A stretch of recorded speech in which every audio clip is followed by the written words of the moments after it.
Sometimes it's the little things in life that make such a big difference. Today's no different.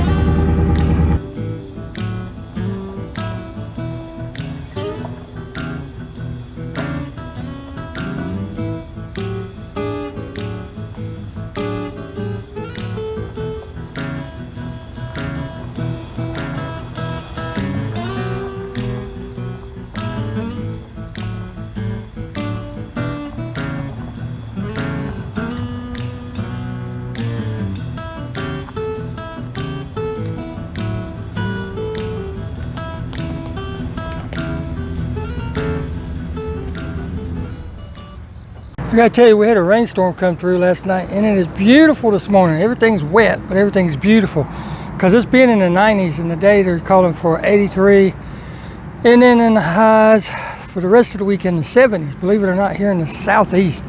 But what we're doing is something with this, of course. Let me get you turned around and show you.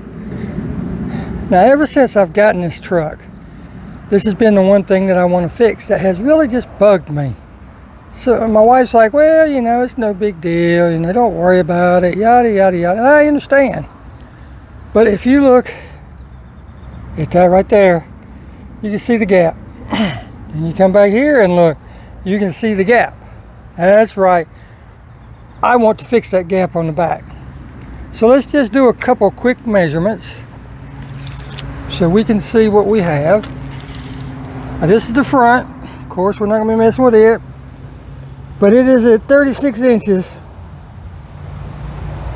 to the lip of the fender from the ground. A lot of people try to measure from the tire to the fender and all that. That doesn't really work. I'm gonna need to add a little bit more here. Hold on. Back here, we are at 39 inches. So that's 3 inches. Well, this side has a gas tank on it. It has a half a tank of gas on it. So let's see what the other side measures. See if it's the same. 39 inches. It is the same. Help if I showed y'all what I was doing with it. So what I want to do is drop this bad boy. And I'm not looking to get all of it out per se. I'm not looking for it to be perfectly level, because I know it will never be perfectly level because the kits that they sell come in 1-inch increments, not half-inch increments. So, but we'll talk about that here in just a second. But I think if I can get that down 2 inches, that will make it look a lot better. And I understand the reason they do that. They pre-unload the rear end, if you will, so that when you use these trucks for what they're meant for, hauling, whether it be a really heavy level in the bed or whether you're hauling a haul behind trailer or whatever, you have room for the suspension to collapse, load, and it won't be bottoming it out, won't be a rough ride. It'll be almost like driving without a load on it. But what I have in the back will take care of most of that. And that's it right there.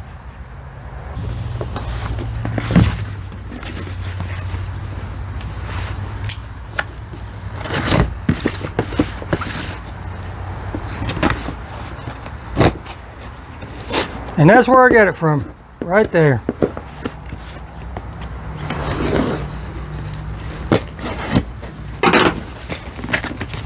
I've been more than pleased with their shipping. Their prices are fair. The price for this box and everything that's in it, of course, was $66 because I went with the 2-inch. They have one that goes to 3-inch, but there's something with the 3-inch that I'll have to discuss with you when we get under the truck so I can show you. But I went with the Belltech rear lowering shackle kit. Now there's a reason that I went with this particular one. If you don't know who Belltech is the leader in lowering technology. They have been doing hot rods, street cars, pro touring cars, and everything for as long as I can remember. Back when they actually had hot rod magazines and car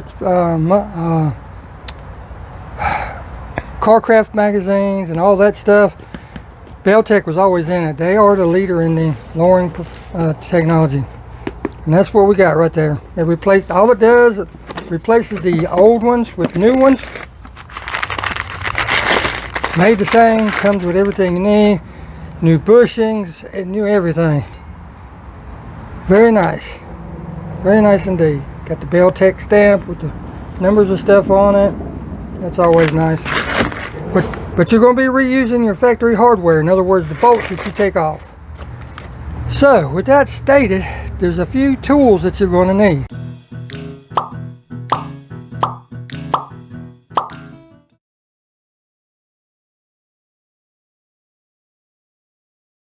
Okay, now you can do this with whatever you have, of course. This is just what I'm going to be using. But you've got to have a 13/16. I forget the metric conversion, but 13/16. In this case, I'm going to use a socket and a wrench. If I need another wrench or anything, I've got plenty of them. You have to prevent the truck from rolling forward when you jack it up, because you have to jack it up. So I'm going to be using some wheel chocks.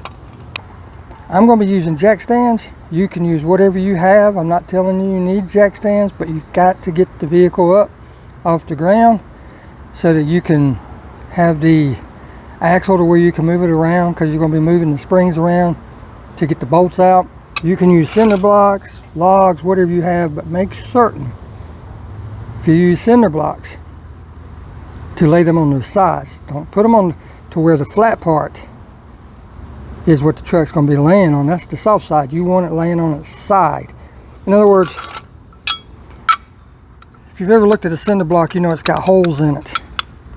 Okay, this would be the top, the flat part. Well, when you lay that cinder block over on the side, it's got the holes with the piece that goes in the middle, and then you have another section.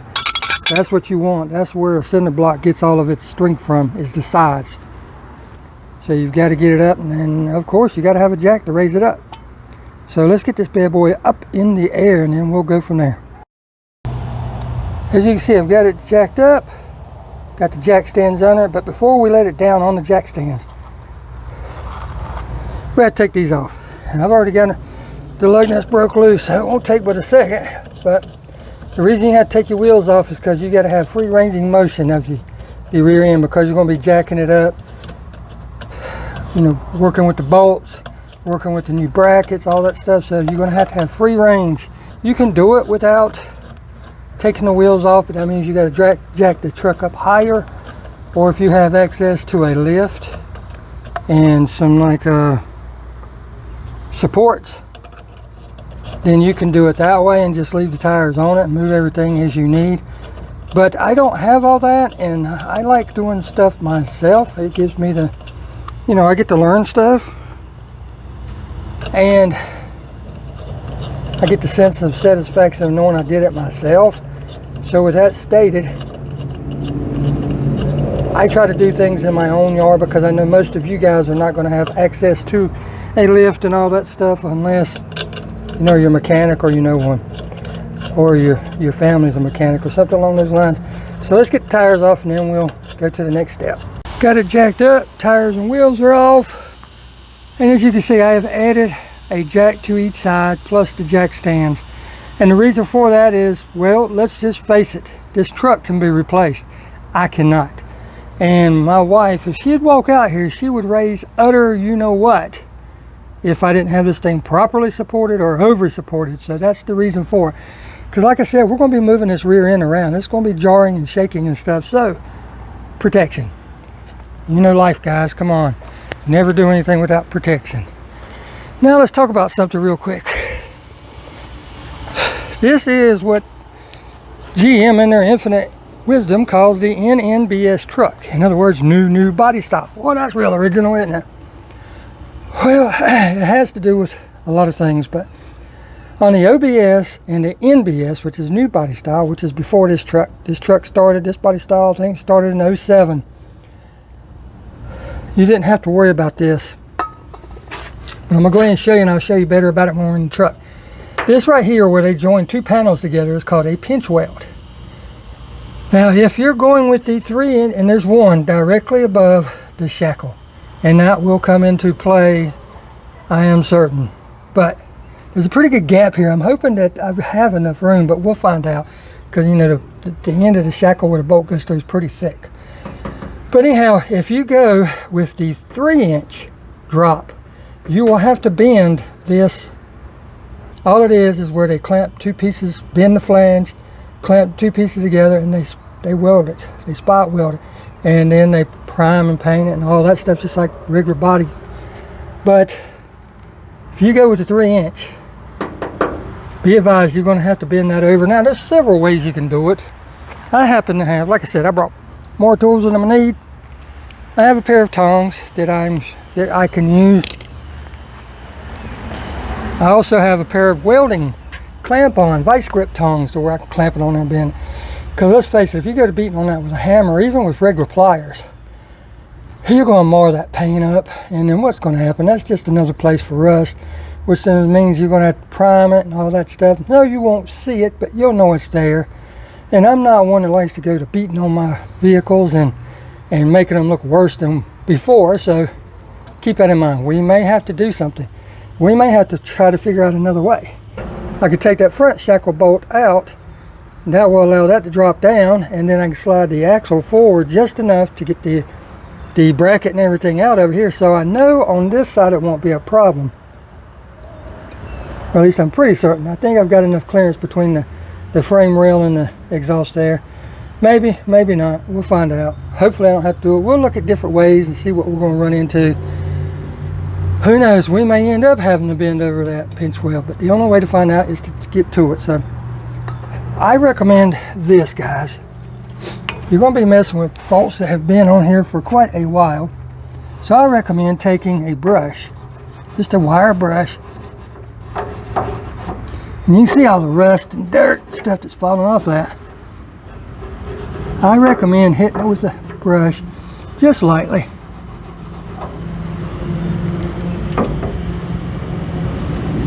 And then follow that up with your favorite lubricant, whether it be WD-40 or whatever, you know.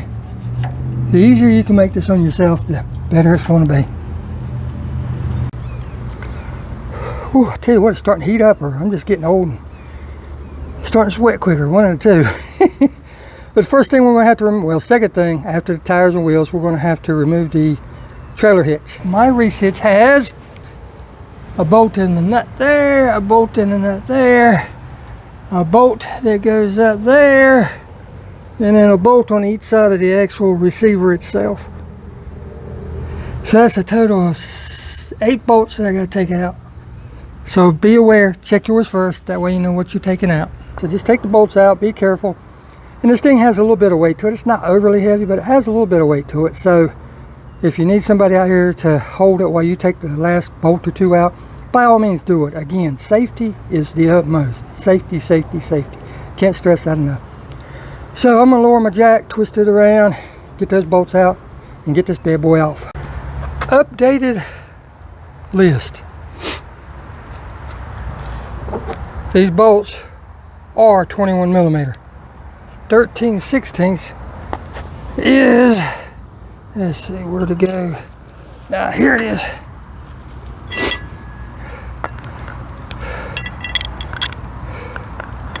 13/16 is just a little bit too small. Will not fit it. So it is 21 millimeter. So keep that in mind. And if for some reason you cannot get on to the back side of your bolts, right, the back side of your bolts, if you can't get to the back side of them, which I didn't go that route because I didn't want to lower my tire just another step, the ends of these takes a 10 millimeter wrench or socket, whichever one you want to use, and then the 21 on the nut. And then once you break the nut loose, you can then turn the socket.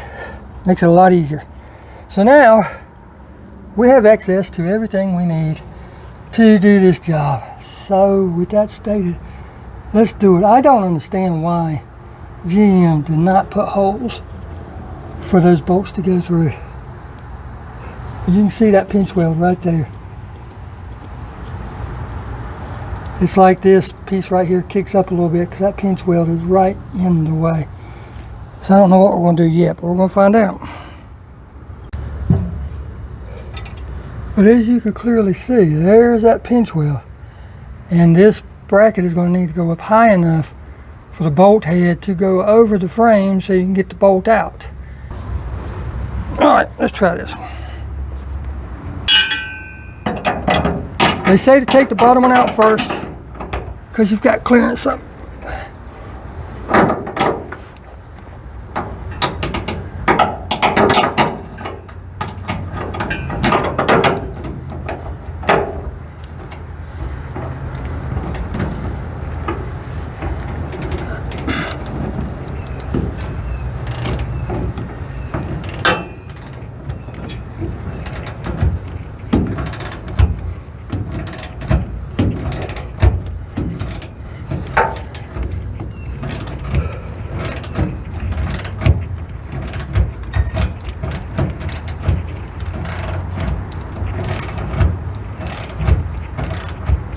Really not that complicated so far. The hardest part was getting the truck in the air and the dad blame grease hitch off. That was the hard part.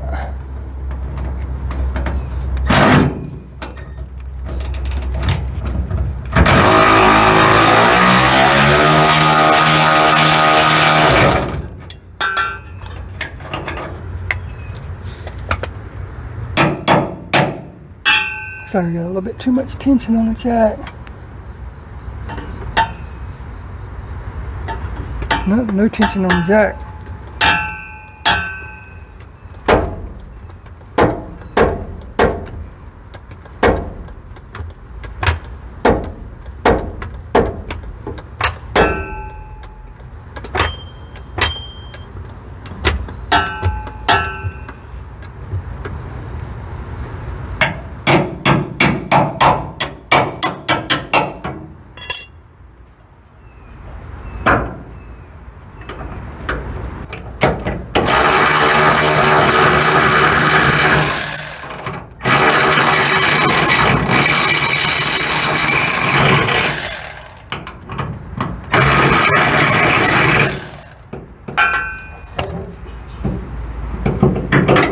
There's that.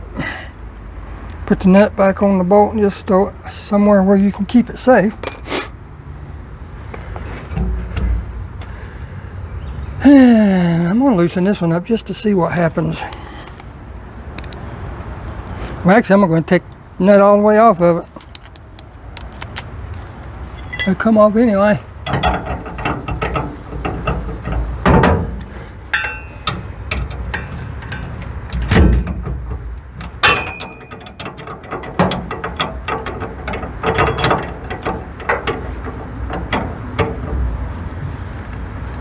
Oh, forgot to.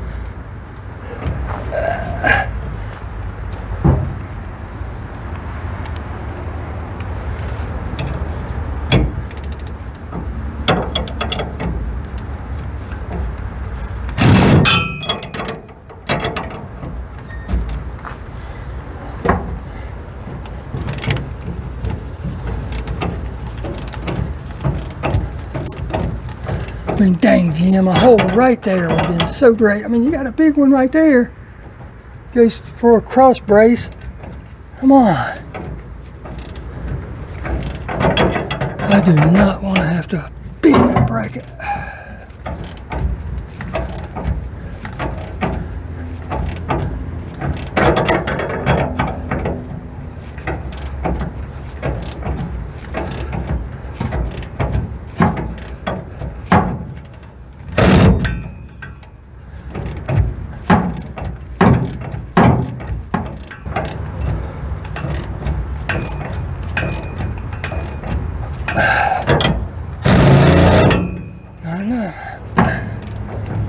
Arm's getting tired.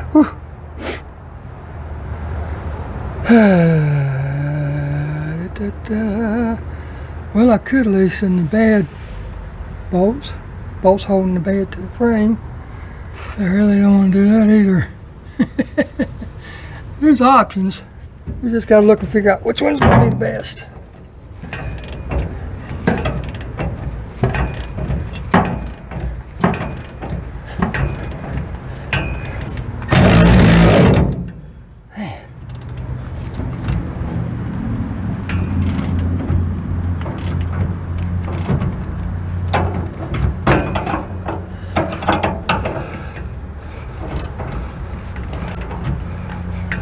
already coming out, hitting the frame rail.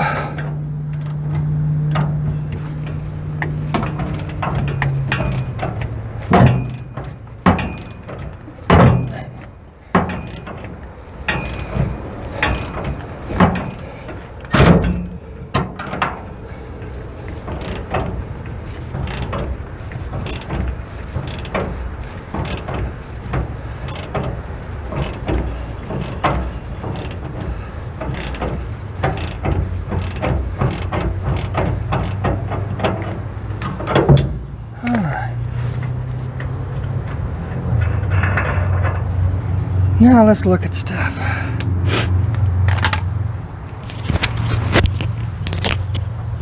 Quick update, I have tried several different ways to do this. I've taken my drive shaft loose and taken it out of that front spring perch like I was thinking, and it gave me a little bit of room, but it is not giving me enough.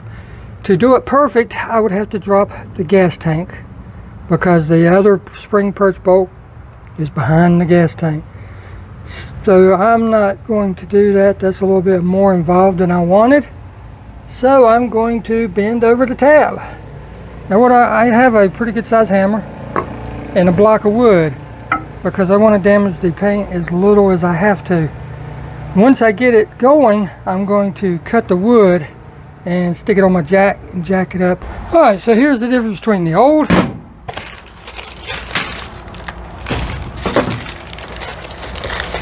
and the new.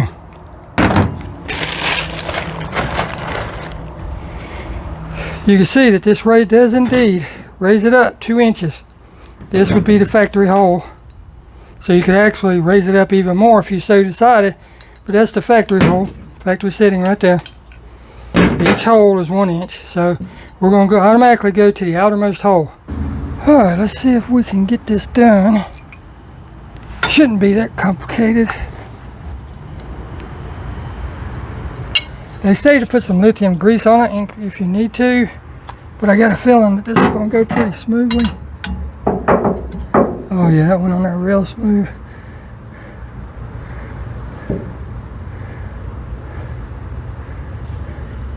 I gotta raise it back up so I can put the bolt through it.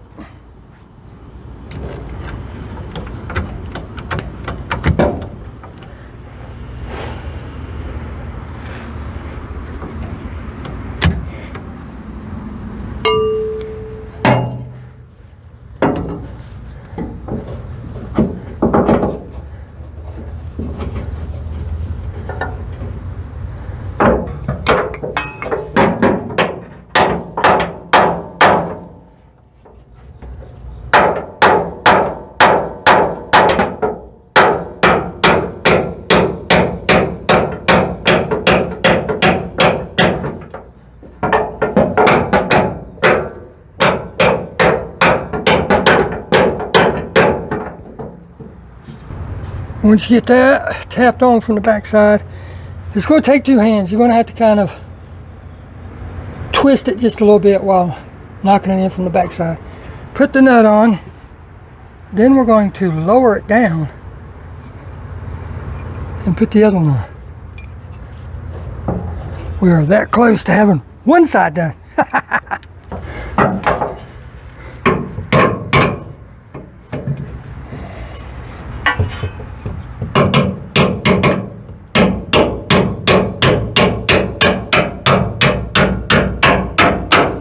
And there we are. We have this side in. Now we just tighten everything back up. One side done. But double check everything when you get done. Be safe. I've got the front mount. As you can see, it's tight. I've got the shock back in. As you can see, it's tight. Got my speed sensor holder back in. And both of the bolts back there are tight.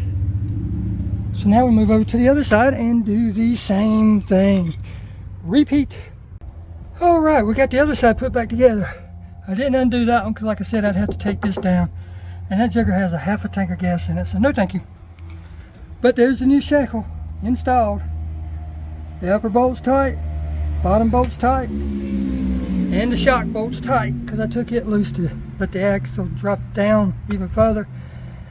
But without taking that one out, it was a lost cause. So we'll discuss a few options whenever it comes time for the end of the video. But for right now, you got to decide on whether you want to put your tow hitch back on. If you don't do any towing, by all means, just put it in the building and save it. But if you do like me and you do some towing, I do haul a lawnmower once in a while, and I have a secondary house in South Carolina, so every once in a while I'll bring a load of stuff up here, sell it and whatnot. But with that being stated, now is the time you need to decide if you're going to put that back on or not. I am, so we'll see you in just a minute after I get that done. Got everything put back together. I left the bolts up there loose. Yeah, well, not loose, but they're tight, but they're only snug because you want to put weight back on the rear end so everything straightens out and levels out, and then you come back and tighten everything down. Then you put your wheels on, drive it around the block, and get you some measurements and cool looking photos.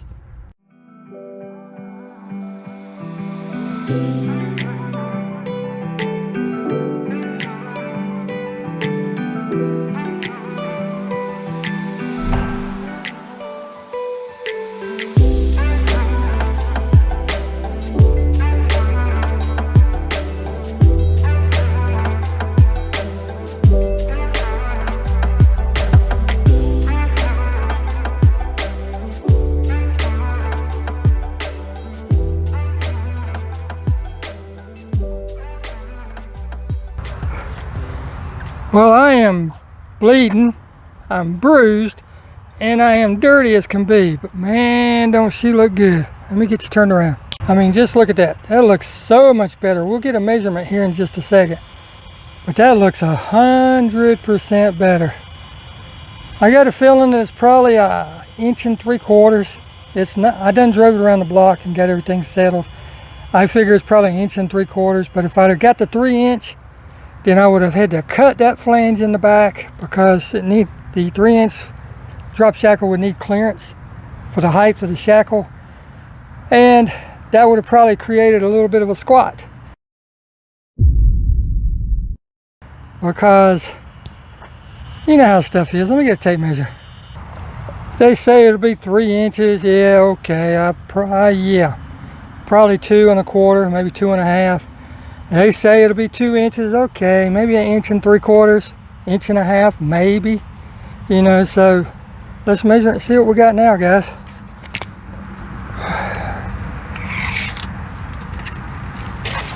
We were at 39 before.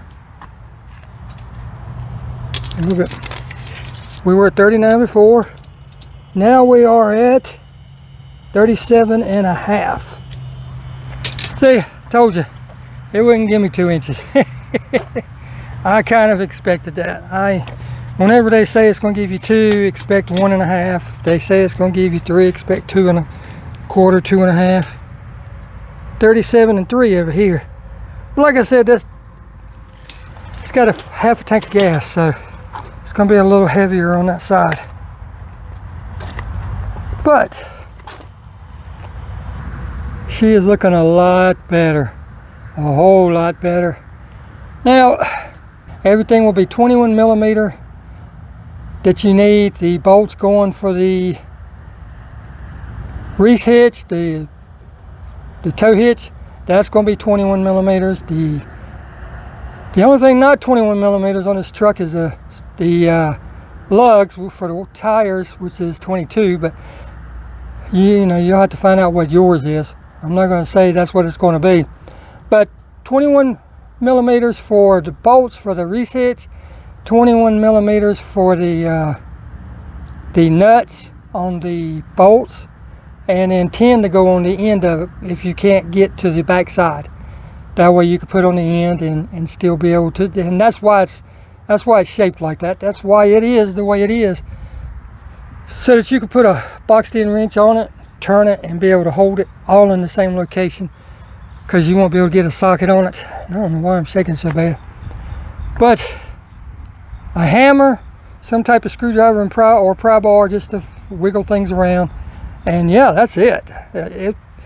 They say 2 hours. They say 2 hours. I'll go along with that. I made it harder on myself by trying other things just to see if I could get away with it. Now, if I didn't have half a tank of freaking gas, I would have dropped the gas tank, which is a lot of work for most of you guys at home and everything. So that's another reason I didn't do it. I could have put some blocks under it and jacked it up and all that stuff. I could have done it, but the only other way to do it is to take the bolts out of the bed and lift the bed and do it that way, and that's more work than beating the dang flange over. And beating the flange over was the hardest part because there's just no room to get a good swing under there. So what I did is I took a short block of wood, angled it, and took the big hammer that I showed you and hit the end of the wood. Once you get it up high enough, you'll know it, the bolt will come right out. But I just wanted to put that out there because look at this time. Just look at how good that is looking. If this wasn't my daily driver, we'd actually drop this joker into the weeds and get the running boards off, stuff like that, but it's a whole different story. And the heads on those bolts on those running boards are bothering me, so I'm going to have to paint them black. So before long, you won't even see those. But with that, get out there and enjoy your car. It's getting dark. Sun's going down over the trees, as you can see. Get out there and enjoy your car. You pay for it. Enjoy that bad boy. That's what it's for. And we'll see you in the next video. Thanks for watching.